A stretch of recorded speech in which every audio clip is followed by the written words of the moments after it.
Bom, pessoal, boa noite para vocês. Tudo bom? É um prazer aqui estar hoje fazendo essa conversa com vocês aqui pelo canal do YouTube. Meu nome é Thiago, vocês já devem talvez ter me visto aí em alguma outra palestra, né? Enfim, com vários temas que a gente sempre aborda. E hoje eu vou fazer uma conversa, na verdade, com vocês sobre a mudança. Eu só vou pedir para vocês um segundo para eu conseguir melhorar aqui a minha tela. Acho que agora melhorou, que estava meio embaçada aqui a visão, já melhorou já. E hoje a palestra é, na verdade, uma consequência, né? A conversa é uma consequência de várias conversas que eu tive durante a semana com os amigos pessoais, com, enfim, coisas do trabalho, conversas com a minha esposa. Então, o tema acabou demorando um pouco a sair justamente porque eu estava aqui meio que em elaboração, né? O tema da palestra. A palestra hoje chama A Dura Arte da Mudança. Por que é tão difícil, né?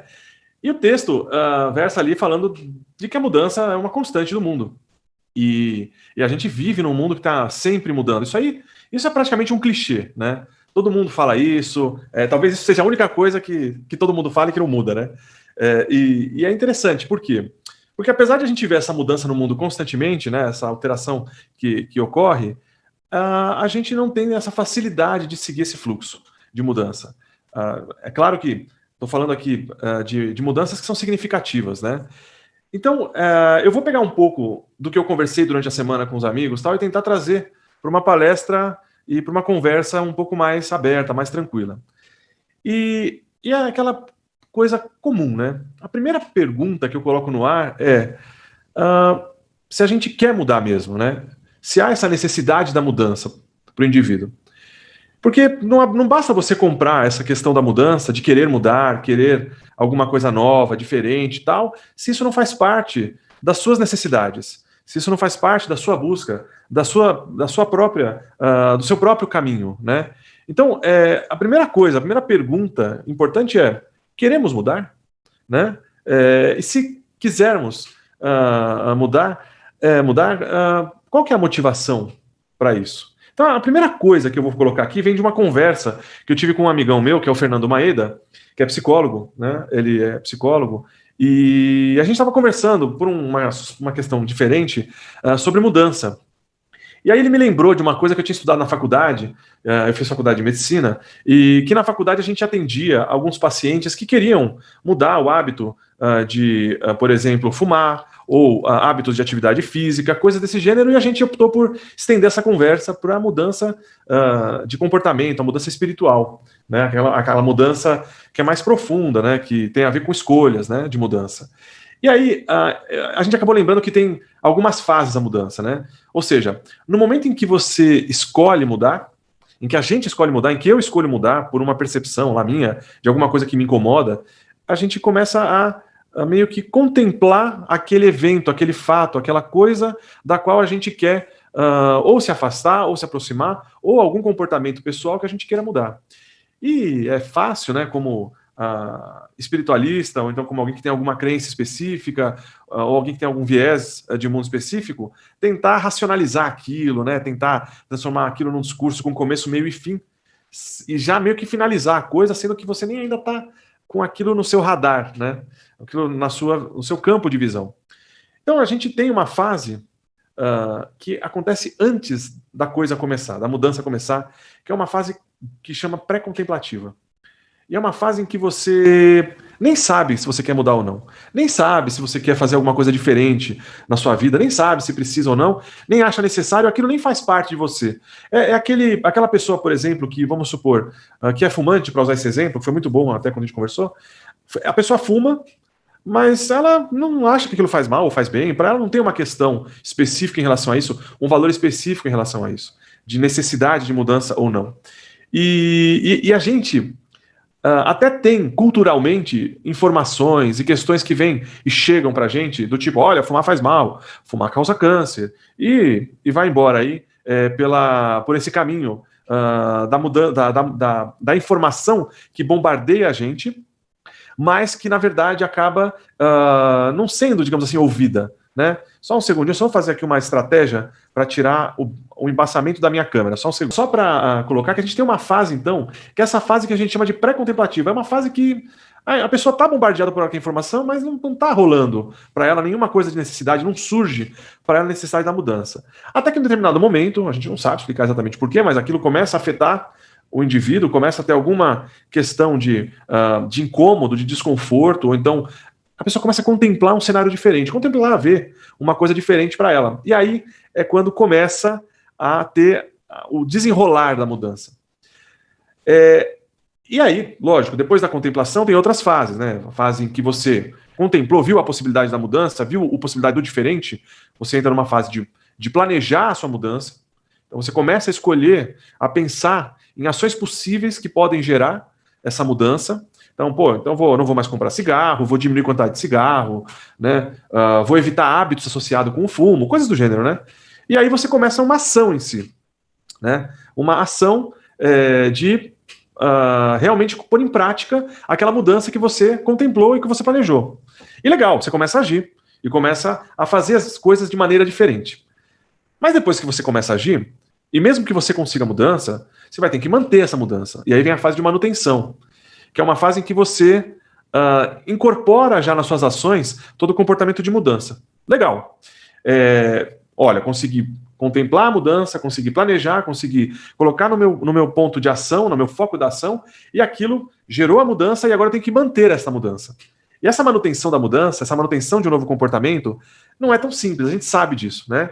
É algo que exige uma certa atenção, né? Um certo foco. E legal, manteve o foco, manteve a atenção, e até que aquilo se incorpora de uma maneira, a sua prática diária, que você já nem pensa mais naquilo, aquilo faz parte do seu comportamento. Mas pode acontecer também de você ter uma recaída, né? Depois de tanto tempo, de repente, uma confluência ali de fatores que geram para você um momento e fala, nossa, eu fui lá na casa de um amigo, estavam todos os amigos juntos, aí o fulano acendeu um cigarro, eu estava tomando ali uma cerveja, acabei, na hora deu aquela vontade e tal, peguei o cigarro e comecei a fumar. Então, você tem também as recaídas, né? Que não é nenhum problema grave, é só realmente uma coisa que acontece. A questão é depois você lembrar de voltar para a fase de novo ativa, a fase de ação. Então, tudo bem, isso aí é uma coisa que pode acontecer, né? Uma recaída pode acontecer. Então, eu só descrevi aqui, lógico, etapas e as fases da mudança. Não sou especializado nisso, eu não tenho uma especialidade, como talvez um psicólogo tenha, ou algum psiquiatra que acompanha, mas a gente participa disso na vida das pessoas, na atuação médica, e a gente também gosta de refletir um pouco sobre isso.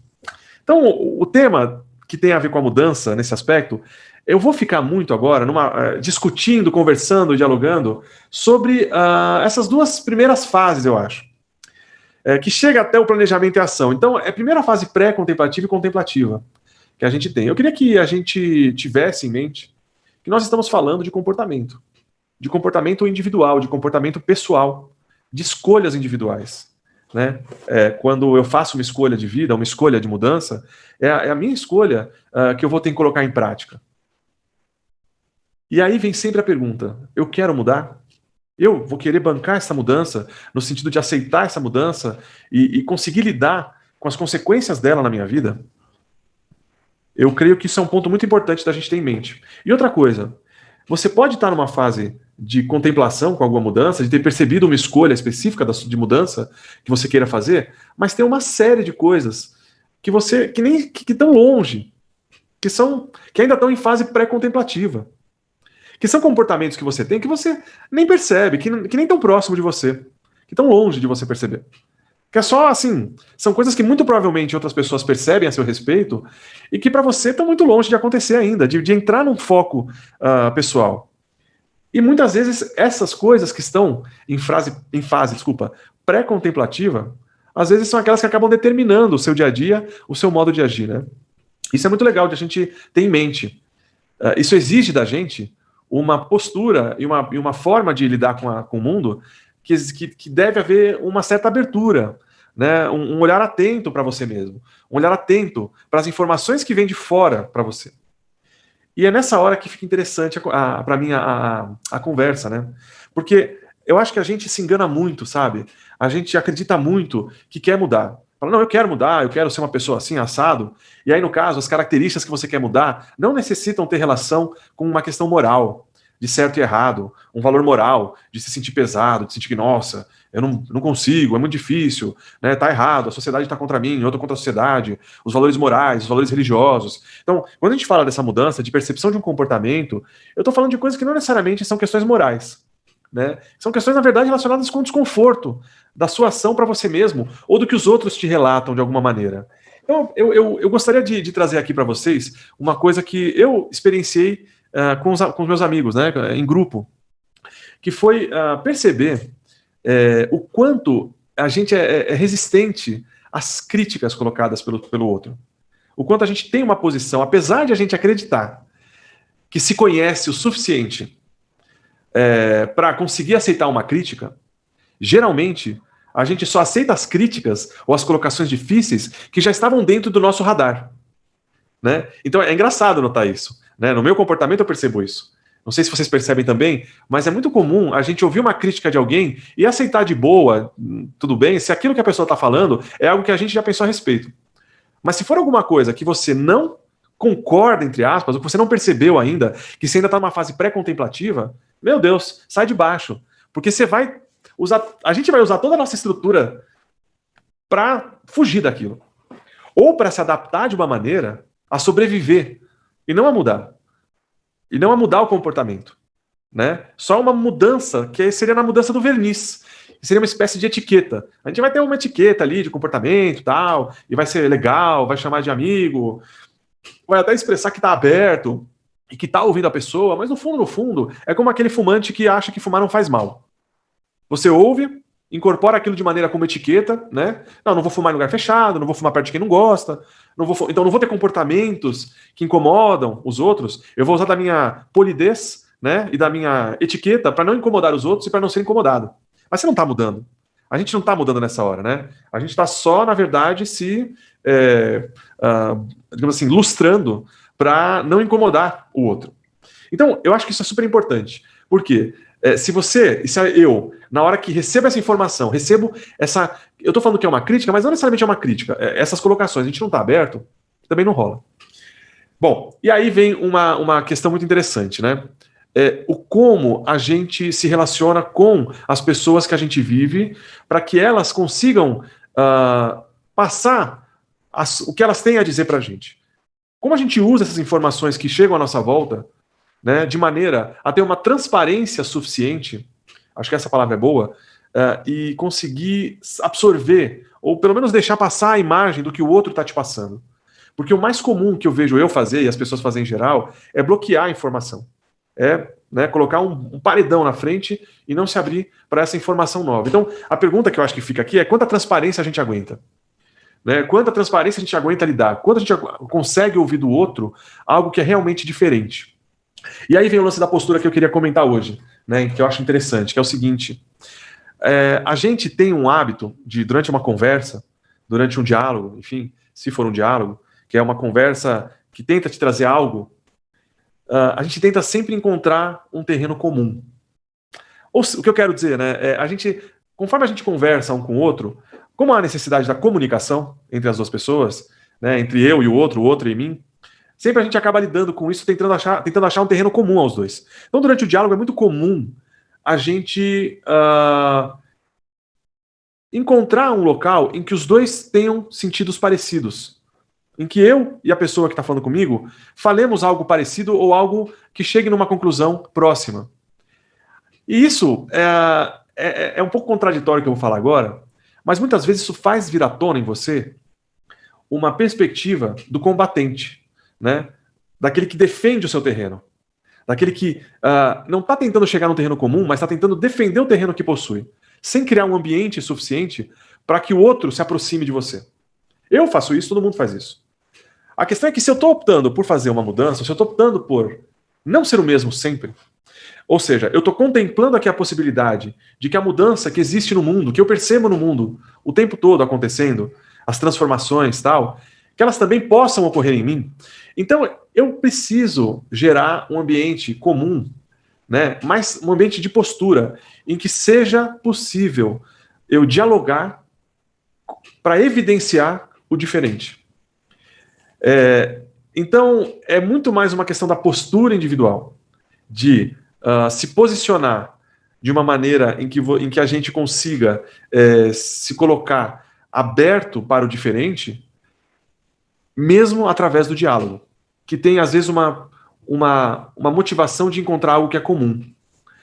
Existe um termo para isso, achei muito interessante, que eu até compartilhei isso com alguns amigos meus, que eu dei de cara com dois termos que achei bem interessante, né? Que é deixa eu ver se eu consigo lembrar, que é a dialética e a dialógica, né? Acho que esse era o termo. Né? A dialética, a gente geralmente faz muita dialética, né? Eu tô falando de mim, né? O que é dialética, né?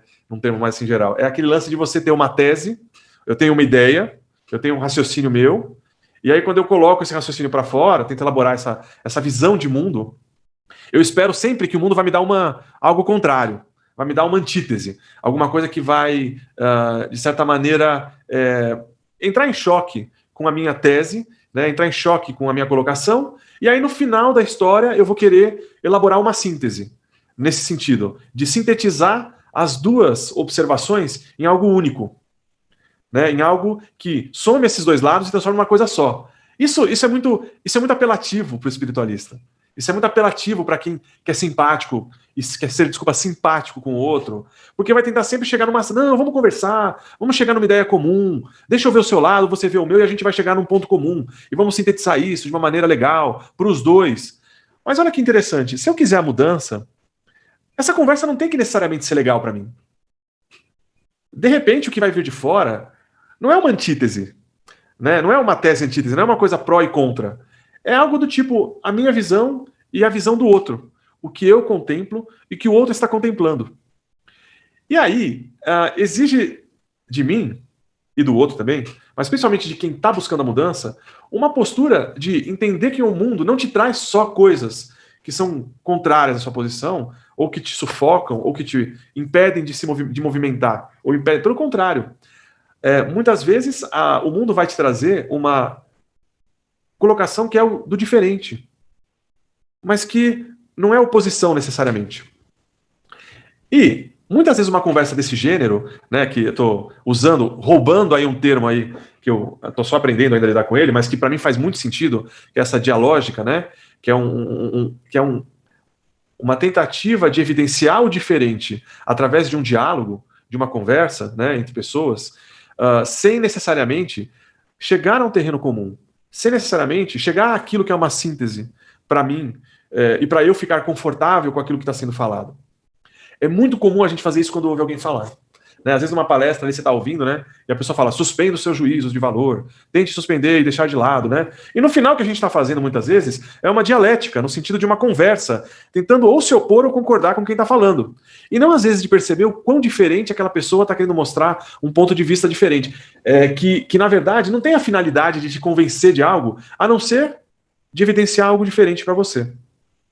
Então, acho que a primeira coisa que eu diria que é importante, né, para mim, que eu vejo para mim como importante, é uma postura. É essa postura de não perceber o mundo como alguém que está contra você, numa certa maneira. E você não está testando o mundo, né, para ver quem está certo e quem está errado. Você está vivendo no mundo, a gente está vivendo no mundo. E viver num mundo em mudança vai trazer para a gente elementos e contemplações e coisas diferentes que não necessariamente estão no nosso radar se a gente for honesto e for sincero com a visão. Em grupo, eu percebo que é muito comum, eu acho que isso é um comportamento muito comum meu e de todo mundo, a gente tem um hábito, eu tinha muito forte um hábito, e claro, ainda tenho em muitas coisas, né, que é o hábito de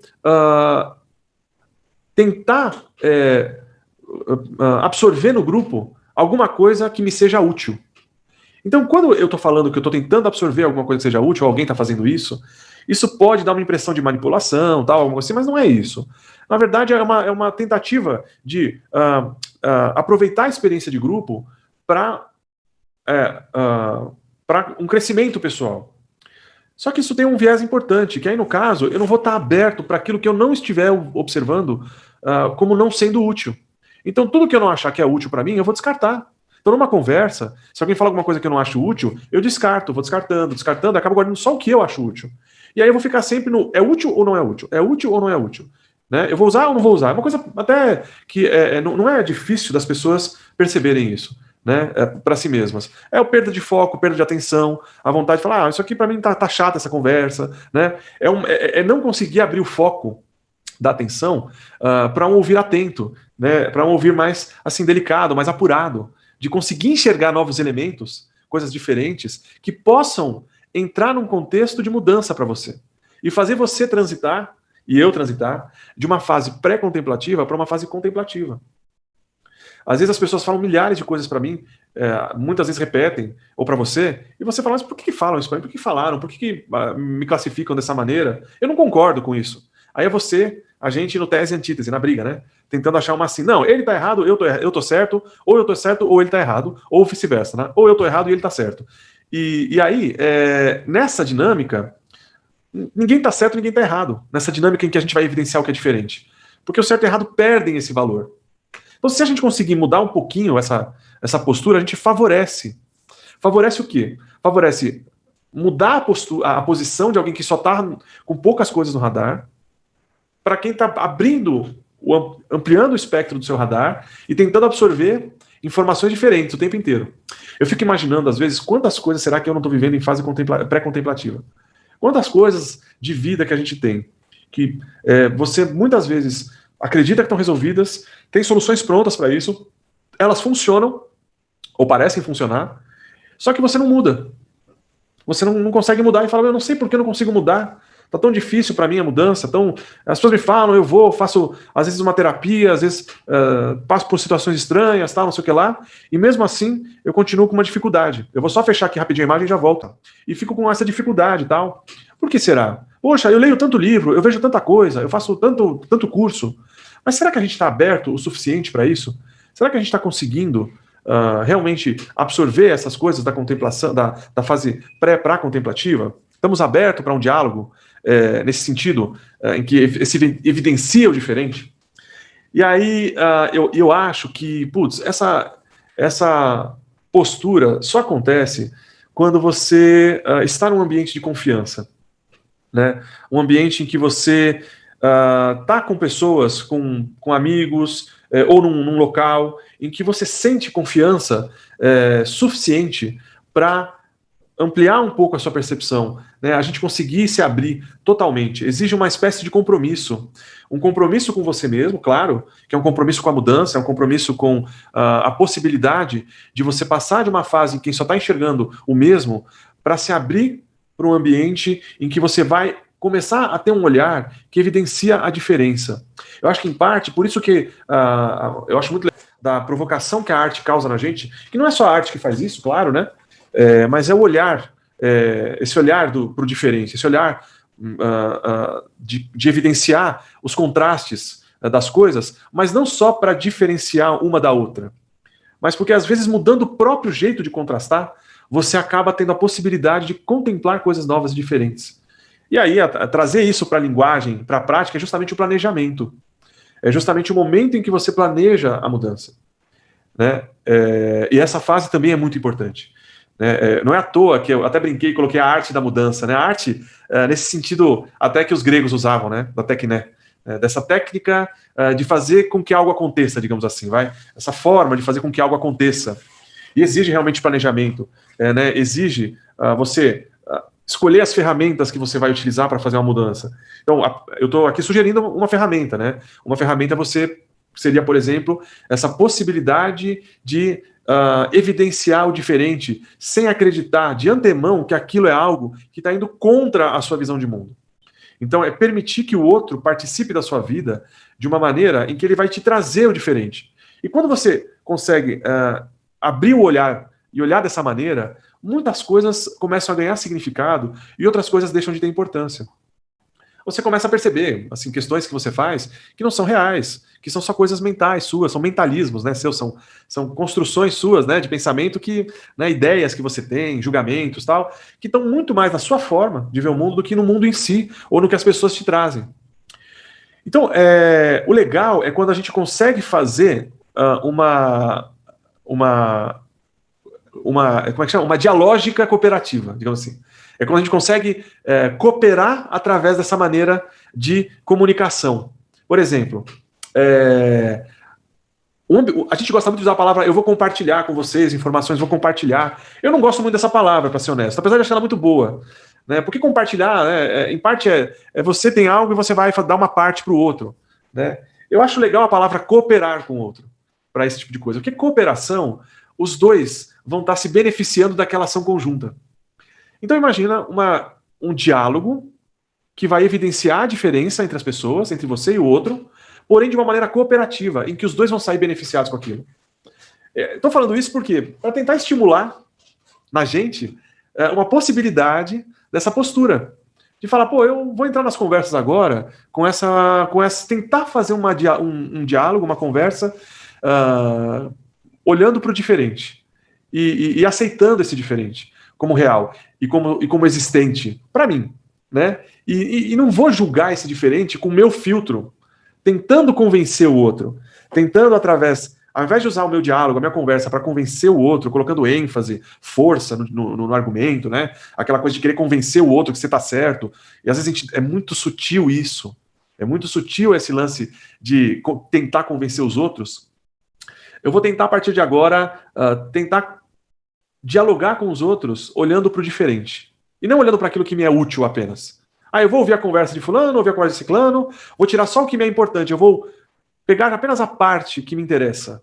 Por isso que eu não gosto um pouco da parte compartilhar, dessa palavra. Eu acho ela muito boa, mas eu acho que a cooperação, nesse caso, ela tem uma sutileza da ação, da postura. Para mim, claro, quem sou eu para julgar alguém que gosta de usar essa palavra? Né? Eu acho que aí, no caso, é muito da escolha, de como a pessoa sente a palavra para ela, como ela sente a atitude e a ação dela, que é o mais importante. Né? A palavra é o menos importante. A palavra aqui, no caso que eu estou usando, é mais para tentar diferenciar uma coisa da outra e tentar fugir um pouco dos filtros comuns que a gente tem. É justamente a tentativa do diálogo. Eu estou tentando diferenciar o que eu vejo, como sendo compartilhar e cooperar. Né? Um não exclui o outro, claro, mas às vezes no uso da palavra a gente acaba travando um pouco o juízo de valor. Né? Às vezes a pessoa fala assim, vai compartilhar, né? Aí já liga um modo, tipo, deixa eu ver aqui, eu quero pegar o que vai falar. E às vezes vai te dar alguma coisa que não tem sentido, significado, ou alguma coisa que nem está na sua esfera de contemplação, né? E eu acho que isso é bem interessante de se colocar, que na cooperação, nessa hora, os dois se beneficiam. E aí é legal ver, na questão aí, voltando mais para o tema da palestra, em relação da difícil arte da mudança, né? Como a mudança de um indivíduo no grupo gera a mudança do grupo. Quando esse grupo está acolhendo esse novo, essa esfera nova que o outro indivíduo está trazendo. Então é muito importante que no ambiente que você vive, que você compartilha, que você tem confiança para realizar as suas colocações, né? a sua vivência, tal, seja na família, seja com a sua companheira, companheiro, seja com um amigo mais próximo, né? Seja no meio social, na rede, que exista um ambiente de confiança. A mudança, eu acho que muitas vezes só é possível acontecer se houver um ambiente de confiança.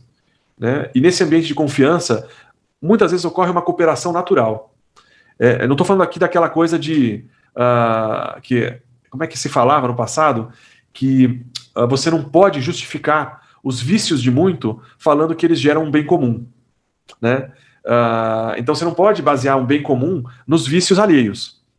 Nos vícios que eu digo, os vícios de comportamento, os hábitos comportamentais em geral. Então, não dá para justificar que, não, tá tudo bem, porque isso é fruto de um comportamento normal de todo mundo. Então, por exemplo, né, o comportamento nosso capitalista, né, consumidor, do consumismo e tal, ele é um comportamento que para o nosso planeta, não é um comportamento adequado. Mas é um comportamento que traz um certo prazer para os indivíduos, para todo mundo que vivencia o consumo, a compra, tal, não sei o que lá. A pessoa nem pensa, nem para pensar, né, no que ela está comprando, às vezes, se é necessário ou não, se ela precisa. Mais do que isso, os impactos que isso pode gerar em toda a cadeia produtiva, né, de um objeto simples, como, por exemplo, um óculos, um caderno, um livro, né, e coisas que são importantes, veja. Coisas que a gente usa para estudar, que eu uso muito. Mas aí você vai na casa de alguém, né, e encontra lá 5 modelos iguais da mesma coisa. Aí você fala assim, cara, mas você vai usar um só ou 2 no máximo, você comprou 5. Não, é porque vai que, né, quebra, vai que não sei o que, vai que não sei o que lá, tal. E esse comportamento consumista, ele tirou recurso de um lugar. Ele tirou um recurso da natureza. Mas como você justifica isso? Não, mas é importante. Por quê? Porque isso gera emprego, gera trabalho, gera fluxo financeiro, gera uma série de coisas. Então, só que isso é meio que o vício de muitos justificando um bem maior. A nossa sociedade funciona através do consumo.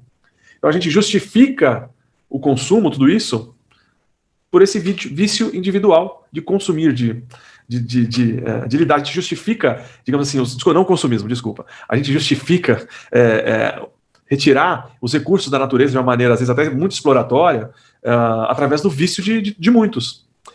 Uma vez eu até comentei isso numa palestra, eu vi que se o mundo consumisse o mesmo que Manhattan consome, a gente precisaria de 4 planetas para dar conta. Então, olha o absurdo que é isso, né? O quanto isso é ruim. E aí? E para fazer uma mudança? Né? Como é que se faz uma mudança de um indivíduo apenas, sozinho? Só fulano vai mudar. Não, a gente vive em sociedade. A gente vive numa estrutura complexa, né? Difícil, em que a gente acaba se vinculando através da utilidade. Preciso de um emprego, preciso de um trabalho, preciso... E isso leva a gente para fora. O quanto será que os nossos comportamentos, que nós acreditamos serem mudanças, não são, na verdade, só uma estratégia de sobrevivência? E não são uma mudança real, uma mudança espiritual, uma mudança de foco, de escolha do indivíduo. Então, só para colocar um ponto aqui de reflexão, a mudança do indivíduo, ela, para mim, é casada com a mudança do grupo. E o grupo de indivíduos com os quais você convive podem te gerar uma mudança. Esse diálogo entre grupo e indivíduo, entre qual o papel de cada um, qual o papel do grupo, qual o papel do indivíduo na mudança, na transformação, ele acaba sendo, no começo, negociado para depois virar um diálogo cooperativo, né? Um diálogo para evidenciar a diferença sem ter uma finalidade de síntese, de chegar a um lugar comum. Claro que estou falando muita coisa, tem muitas coisas para se discutir, para conversar. É natural que nessa hora, quando eu falo de não haver necessariamente uma síntese, a pessoa perguntar, mas espera aí, a gente precisa viver num mundo comum, a gente precisa resolver problemas, né? Tem coisas práticas, sim, tem coisas práticas no dia a dia. E quem disse que é necessário a gente parar o diálogo só após evidenciar a diferença? Depois que você evidencia a diferença e constrói com isso uma fase contemplativa para o outro e para você mesmo, de maneira mais clara, de maneira mais nítida, aí você abre um espaço também para um diálogo que vai ser uma construção, que não vai ser apenas uma tese e antítese de quem vence por opinião, de quem vence pelo melhor argumento. Vocês dois vão poder construir, você grupo, você indivíduo, você com outra pessoa, vai poder construir uma solução que vai levar em consideração as diferenças. E não tentar fazer com que, ou impor, que a sua diferença, aquilo que você enxerga como sendo a realidade, ou a verdade, que ela seja imposta para o outro como a única verdade, como a única coisa a se levar em consideração, na construção de uma solução, que é muito diferente do que a construção de alguma coisa que é uma síntese. Construir uma solução através do diálogo, após evidenciar essa diferença, para gerar uma mudança em você e no outro, que existe essa postura de abertura, é muito diferente de você impor uma síntese para a conversa. Bom, eu falei bastante aqui. Eu vi que o chat rodou. Responder aqui algumas perguntas que surgiram. Aliás, muitas, pelo que eu vi. Agora que eu reparei que começa um pouco em cima. Peraí, desculpa, pessoal. Aqui, ó. Não, aqui mesmo. Tiveram algumas perguntas aqui, né? Houve algumas perguntas, vou dar uma olhada aqui. A primeira, vou abrir a pergunta que eu estou lendo, né? Como a resistência às mudanças pode afetar a maneira como a pessoa lida com a espiritualidade? Né? Eu acredito que não é só que afeta a espiritualidade. A espiritualidade é um pouco... É esse viés de percepção do mundo associado com o comportamento, da sensação de que existe algo mais, né, que tem algo além, mas também associado com um autoconhecimento. Que nessa trajetória do indivíduo, né, que escolhe levar em consideração a parte dele, esse fundamento espiritual dele, que ele participa com uma busca do autoconhecimento, da auto-observação. Então, se a gente não está aberto para enxergar algo diferente, algo novo, a gente nunca vai ter um resultado diferente. Aí a gente vai usar uma espiritualidade de fachada, né? Vai se falar espiritualista, porém, vai ser um espiritualista que quer ouvir sempre as mesmas respostas, que quer um conforto com a espiritualidade. Que quer, na verdade, através da espiritualidade, chegar numa resposta que lhe seja legal, que lhe dê um conforto emocional, um conforto para a vida dele. Então, todo mundo conhece alguém que em algum momento da vida fica pedindo conselhos a dar com pau, né? Muito. E a pessoa é espiritualista, ela acredita que tem algo mais, acredita que tem um autoconhecimento, ela acredita em tudo isso. Porém, você fala a coisa para a pessoa, você explicita o diferente para ela, e às vezes a pessoa não ouve o que você está falando e acaba entrando em choque com você.